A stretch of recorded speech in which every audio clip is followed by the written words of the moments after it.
శ్రీమాత్రే నమః. ఛానల్లోకి స్వాగతం అండి. లైఫ్లో సక్సెస్ లేదు అనుకునే వారికి అదృష్ట సమయం వచ్చేసింది. కన్యా రాశి వారి జీవితంలో అనూహ్యమైన మార్పులు కనిపిస్తున్నాయి. దైవరుడు శాపం నుంచి విముక్తి పొందుతారు.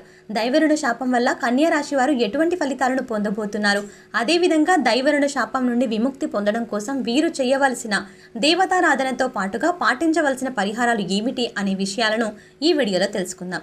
కానీ అంతకంటే ముందుగా మన ఛానల్ ఎవరైనా సబ్స్క్రైబ్ చేసుకోకపోతే ఇప్పటి వరకు సబ్స్క్రైబ్ చేసుకొని పక్కనున్న బెల్ ఐకాన్ నొక్కి ఆల్ సెలెక్ట్ చేసుకుంటే మేము ఇలాంటి వీడియోస్ అప్లోడ్ చేయగానే ముందుగా మీకు నోటిఫికేషన్ వస్తుంది.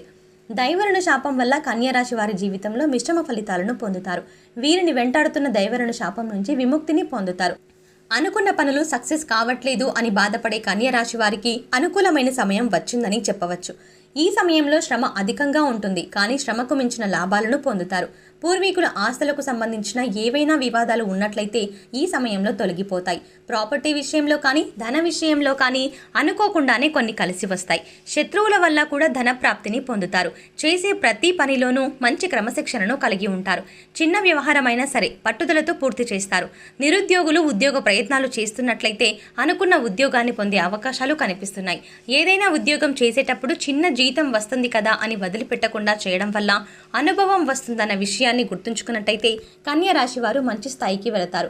గతంలో ఏ పనులు మొదలుపెట్టినా సరే మధ్యలో ఆగిపోవడం, ఏదో ఒక ఆటంకం వల్ల సమస్యలు ఎదురు కావడం, ఇంట్లో పిల్లలు తల్లిదండ్రుల యొక్క మాటలు వినకపోవడం, ఉద్యోగ సంస్థల్లో సహోద్యోగులతో విభేదాలు రావడం వంటివి జరుగుతూ ఉన్నాయి.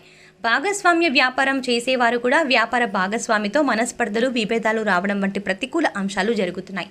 దీనికి కారణం గతంలో భగవంతునికి ఏదైనా మొక్కుకొని తీర్చకపోయినట్లయితే దైవరుణ శాపం వెంటాడుతుంది. భగవంతునికి మొక్కిన మొక్కును వెంటనే తీర్చడం మంచిది. దైవరుణ శాపం వల్ల కన్యా రాశి వారి జీవితంలో కొన్ని ప్రతికూల అంశాలు కనిపిస్తున్నాయి. వీలైనప్పుడు మొక్కిన మొక్కులను తీర్చడం వల్ల ఇటువంటి ప్రతికూల పరిస్థితుల నుంచి బయటపడవచ్చు. జీవితంలో ఎదురయ్యే సంఘటనలను ఆధారంగా చేసుకొని వాటిని అనుసరిస్తూ జీవితంలో ముఖ్యమైన నిర్ణయాలను తీసుకుంటారు. మాట మీద నిలబడే మనస్తత్వం ఉన్న వీరు ఇతరులకు ఇచ్చిన మాటను ఎట్టి పరిస్థితుల్లోనూ తప్పరు. సంతానం పట్ల ప్రత్యేకమైన అభిమానాన్ని కలిగి ఉంటారు. అనుకున్న పనులను ఏదో ఒక రకంగా పూర్తి చేస్తారు. దీనివల్ల మానసిక సంతోషం కలుగుతుంది. సంతానం లేని వారికి సంతాన యోగం కలుగుతుంది. ఆర్థిక పురోభివృద్ధికి వ్యూహాత్మక రచనలు చేస్తారు. గోప్యంగా విలువైన వస్తువులను కొనుగోలు చేస్తారు. రైతులు ముహూర్త బలం చూసుకుని పంటలు వేసినట్టయితే మంచిది, ఎందుకంటే మంచి దిగుబడిని పొందుతారు. డాక్టర్లకు, లాయర్లకు కూడా అనుకూలంగా ఉంటుంది. ఈ సమయంలో ఉద్యోగంలో మీరు చెయ్యని తప్పుకు నిందలు పడవలసి వస్తుంది. మీ సహోద్యోగులకు మీ గురించి మీపై అధికారులకు నెగిటివ్గా చెప్పడం వల్ల అలాంటి విషయాలు ఎక్కువగా జరిగే అవకాశాలు ఉన్నాయి. భాగస్వామ్య వ్యాపారం చేసేవారు వ్యాపార భాగస్వామితో విభేదాలు రాకుండా చూసుకోవడం మంచిది, ఎందుకంటే ఎక్కువగా విభేదాలు రావడం వల్ల వాటిపై దృష్టి పెడతారు. ఆ దృష్టి పెట్టడం వల్ల నష్టాలను ఎదుర్కొనే అవకాశాలు కనిపిస్తున్నాయి. కెరియర్లో తీసుకునే ముఖ్యమైన నిర్ణయాలు ప్రతికూలంగా మారే అవకాశాలు కనిపిస్తున్నాయి. ఏ పనులు మొదలుపెట్టినా సరే అందులో అనుకున్న విజయాన్ని సాధించడం కష్టతరం అవుతుంది. విదేశాలకు వెళ్లాలని ప్రయత్నం చేస్తున్న వారికి కూడా ఏదో ఒక ఆటంకం రావడం వంటివి జరుగుతాయి. ఇటువంటి ప్రతికూల అంశాలన్నీ వీరి జీవితంలో కనిపించే అవకాశాలు ఉన్నాయి. ఏ దేవుడికి మొక్కుకున్నారో గుర్తు చేసుకుని వీలైనప్పుడు వెళ్ళి ఆ మొక్కును తీర్చుకోవడం వల్ల దైవరుణ శాపం నుండి విముక్తిని పొందుతారు. ఎవరైనా ఏదైనా విషయాన్ని చెప్పినట్లయితే అది ఎంతవరకు నిజం అనే విషయాన్ని గ్రహించడం మంచిది. సంపాదించడం కోసం ఎక్కువగా ఆలోచిస్తారు. వచ్చిన సంపాదన ఇంట్లో ఖర్చులకు అంతగా సరిపోకపోవచ్చు కనుక డబ్బు విషయంలో జాగ్రత్తగా ఉంటారు. వివిధ మార్గాలలో ఆదాయాన్ని సంపాదించడానికి మార్గాలను తెలుసుకుంటారు. కుటుంబ సభ్యులు కూడా మిమ్మల్ని అర్థం చేసుకోవట్లేదు అనే మానసిక ఆందోళనలో ఉంటారు. ఆధ్యాత్మికంగా ఏవైనా కార్యక్రమాలు మొదలుపెట్టినా సరే మనస్ఫూర్తిగా కార్యక్రమాల్లో పాల్గొనలేకపోతారు. రాత్రి సమయంలో సరైన నిద్ర కూడా ఉండదు. మీకు సరైన నిద్ర లేకపోవడం వల్ల డైజెషన్ ప్రాబ్లమ్స్ వంటివి వస్తాయి. దీనివల్ల కొన్ని అనారోగ్య సమస్యలను ఎదుర్కొంటారు. కనుక ఏ విషయం గురించి అయినా సరే అతిగా ఆలోచించకుండా ఉండడం మంచిది. పెండింగ్ ప్రాపర్టీస్ ఏవైనా ఉంటే అవి సమయానికి మీ చేతికి వచ్చే అవకాశం ఉంది. తండ్రి యొక్క ఆరోగ్యం పట్ల జాగ్రత్త వహించాలి. మీ తండ్రికి కంటికి సంబంధించిన సమస్యలు వచ్చే అవకాశాలు ఉన్నాయి. మీ తండ్రికి తాత్కాలిక అనారోగ్య సమస్యలు వచ్చినా సరే అవి 3 రోజులు మాత్రమే ఉంటాయి. ఆ సమయంలో జాగ్రత్తగా చూసుకోవాలి వారిని. రాజకీయ రంగ ప్రవేశం చేయాలి అనుకునే వారు ఈ సమయంలో రాజకీయ రంగానికి దూరంగా ఉండడమే మంచిది. ఆరోగ్యం పట్ల తగు జాగ్రత్తలు తీసుకోవాలి. కన్యా రాశి వారు ముఖ్యంగా స్త్రీ పరంగా కొన్ని లాభాలు పొందబోతున్నారు. ఆర్థిక పరంగా మంచి అభివృద్ధిని పొందబోతున్నారు. గతంలో ఏవైతే పెండింగ్లో ఉండి పనులు ఆగిపోతున్నాయి అని బాధపడుతున్నారో అవన్నీ కూడా సక్రమంగా ఎటువంటి ఆటంకాలు లేకుండా పూర్తవుతాయి. ముఖ్యంగా ఈ సమయంలో వదిలిపెట్టిన అవకాశాల గురించి ఎక్కువగా ఆలోచించి సమయాన్ని వృధా చేసుకుంటారు. కాబట్టి అలా జరిగిందేదో జరిగిపోయింది అని అనుకొని ప్రస్తుతం జరుగుతున్న దానిపై దృష్టి పెట్టడం వల్ల భవిష్యత్తు బాగుంటుంది అన్న విషయాన్ని గుర్తుపెట్టుకోవాలి.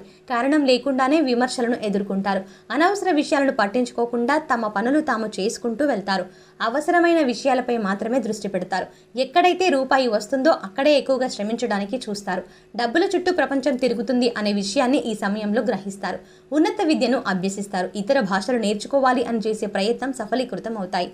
విద్యా సంస్థలలో అనుకున్న లాభాలను పొందుతారు. చేతి వృత్తి పనివారు మంచి గుర్తింపుని, లాభాన్ని పొందుతారు. భూములు అమ్మకం మరియు కొనుగోలు చేయడం వంటివి కూడా ఈ విషయంలో లాభాలని గడిస్తారు. మీరు చేసే పనులని బాగా మెచ్చుకుని అలాగే ప్రోత్సహించేవారు అధికంగానే ఉంటారు. కానీ దానికి సమానంగానే శత్రువులు కూడా పెరుగుతారు. మీ స్నేహితులు, మీ బంధువర్గం వారే మిమ్మల్ని నమ్మించి మోసం చేయడానికి చూస్తారు. మీ దగ్గర ఉన్న డబ్బును విపరీతంగా ఖర్చు చేస్తారు. దీనివల్ల ఆర్థిక పరంగా ఒడిదుడుకులను ఎదుర్కొంటారు. మీరు చేసే ప్రతి పనులను పొగుడుతారు. మీ అంత గొప్పవారు లేరని చెబుతారు. కానీ మీ వెనకే గోతులు తవ్వుతూ ఉంటారు. అటువంటి వారిని మీ కన్య రాశి వారు ముఖ్యంగా వారి మాటలను బాగా గ్రహించి ముందుగానే వారిని గుర్తించి దూరంగా ఉంచడం ఉత్తమం. ముఖ్యంగా కొత్త వ్యక్తులకి అంటే బయటి వ్యక్తులకి ఎక్కువగా నమ్మొద్దు. బయట వ్యక్తులకి అప్పులు కూడా ఇచ్చే ప్రయత్నాలు చేయడం మంచిది. అంటే ఎక్కువగా అప్పులు ఇచ్చేటప్పుడు అప్పులు ఇవ్వకపోవడమే మంచిది అని చెబుతున్నారు. అంటే రుణపరమైన సమస్యలు ఇబ్బంది పెడతాయని చెప్పొచ్చు. గురువు యొక్క అనుకూల సంచారం వల్ల శుభ పరిణామాలను పొందుతారు జాగ్రత్త వహిస్తే. వీరి జీవితంలో మరిన్ని శుభ ఫలితాలు పొందడం కోసం కన్యా రాశి వారు చేయవలసిన దేవతారాధన గురించి చూసుకున్నట్టయితే ప్రతిరోజు స్నానం చేసిన తర్వాత నీటిలో కుంకుమ అక్షింతలు కలిపి సూర్య భగవానునికి ఆర్జ్యం సమర్పించినట్లయితే ఇటువంటి సమస్యల నుంచి విముక్తి పొందుతారు. ప్రతిరోజు హనుమాన్ చాలీసా వీలైనన్ని సార్లు చదువుకోవడం వల్ల శుభప్రదమైన ఫలితాలను పొందుతారు. బుధవారం రోజు విఘ్నేశ్వరుడికి కుంకుమతో పూజించి గడపకు పసుపు కుంకుమను అలంకరించినట్లయితే ఇంట్లో శుభప్రదమైన ఫలితాలను పొందుతారు. ప్రతి శుక్రవారం రోజు శ్రీ మహాలక్ష్మీదేవిని ఆరాధించినట్టయితే అష్టైశ్వర్యాలను పొందుతారు. వీలైనప్పుడు దుర్గాదేవి నామాలను చదువుకోవడం వల్ల విశేషమైన శుభ ఫలితాలను సిద్ధింపజేస్తాయి. దైవరుణ శాపం నుండి విముక్తి పొందడం కోసం వీరు పాటించవలసిన పరిహారాలు చూసుకున్నట్టయితే కుజ స్తోత్రం పారాయణం చేయడం వల్ల అనుకూలమైన ఫలితాలను పొందుతారు. నవగ్రహ స్తోత్రాన్ని చదవడం వల్ల గ్రహస్థితి అనుకూలంగా ఉంటుంది. వీలైనప్పుడు ఇంట్లో రావి ఆకు దీపాన్ని వెలిగించడం వల్ల లక్ష్మీనారాయణుని అనుగ్రహంతో సకల సంపదలు పొందుతారు. గోవులకు బెల్లము, క్యారెట్స్ వంటివి తినిపించడం వల్ల సకల దేవతల అనుగ్రహం కలుగుతుంది.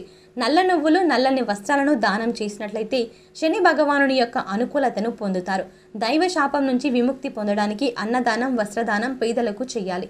దేవాలయాలకు విగ్రహాలను, సాలగ్రామాలకు మంచినీటిని సమర్పించడం, ఆలయ నిర్మాణానికి సహకరించడం, దేవ సంబంధిత గ్రంథ ముద్రణకు సహకరించడం లాంటివి చేసినట్టయితే దైవానుగ్రహం పొందగలరు. సో చూశారు కదండి, దైవరుణ శాపం నుండి ఈ రాశి వారు ఏ విధంగా వీరిని వెంటాడుతుంది, దైవరుణ శాపం నుండి వీరు జీవితంలో ఎటువంటి ఫలితాలను పొందబోతున్నారు, అదేవిధంగా వీరు ఆ శాపం నుండి ఎలా విముక్తి పొందాలి, అదేవిధంగా జీవితంలో మరింత అభ్యున్నతిని పొందడం కోసం వీరు చేయవలసిన దేవతారాధనతో పాటుగా పాటించవలసిన పరిహారాలు ఏమిటి అనే విషయాలను ఈ వీడియోలో తెలుసుకున్నాం కదా. ఈ వీడియో మీకు నచ్చినట్టయితే లైక్ చేయండి. మీ ఫ్రెండ్స్ అండ్ ఫ్యామిలీ మెంబర్స్లో ఎవరైనా కన్యా రాశి వారు ఉన్నట్టయితే వారితో ఈ వీడియోని షేర్ చేసుకోవడం మాత్రం మర్చిపోకండి. ఇప్పటి వరకు మీరు కనుక మన ఛానల్ని సబ్స్క్రైబ్ చేసుకోకపోతే వెంటనే సబ్స్క్రైబ్ చేసుకొని పక్కన ఉన్న బెల్ ఐకాన్ క్లిక్ చేసి ఆల్ సెలెక్ట్ చేసుకుంటే మేము ఇలాంటి వీడియోస్ అప్లోడ్ చేయగానే ముందుగా మీకు నోటిఫికేషన్ వస్తుంది. సో మరో చక్కటి వీడియోతో మళ్ళీ కలుద్దామండి.